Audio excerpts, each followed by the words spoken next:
Le Royaume-Uni a décidé de maintenir l'Afrique du Sud dans sa liste rouge des pays soumis à des restrictions pour entrer sur le territoire britannique. Et la décision ne plaît pas à Pretoria. L'Afrique du Sud est officiellement le pays africain le plus touché par la pandémie, mais ces dernières semaines, la situation sanitaire s'est nettement améliorée et les chiffres de contamination sont au plus bas. Ces contraintes de voyage touchent également les sociétés britanniques qui travaillent avec l'Afrique du Sud, des sociétés qui espèrent que la décision sera revue. Nous sommes ravis que le Royaume-Uni se soit engagé avec les Sud-Africains et que le gouvernement britannique se soit engagé avec des scientifiques et des professionnels de la santé sud-africains. Ce dialogue a été très constructif. Nous nous sentons écoutés et engagés. Nous pensons qu'il y a enfin une bonne compréhension des capacités en Afrique du Sud. Nous sommes ravis d'apprendre qu'il est probable que l'Afrique du Sud soit retirée de la liste rouge.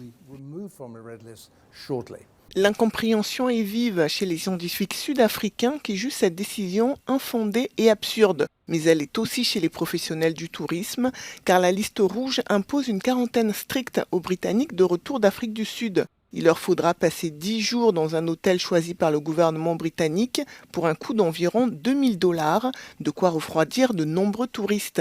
Cette liste rouge a mis un frein brutal au tourisme venu du Royaume-Uni qui représentait en 2019 plus de 400 000 voyageurs. Le manque à gagner pour la filière est élevé et le secteur des safaris est particulièrement impacté. L'Afrique du Sud croit en la diplomatie. En diplomatie, on ne fait pas du tac au tac.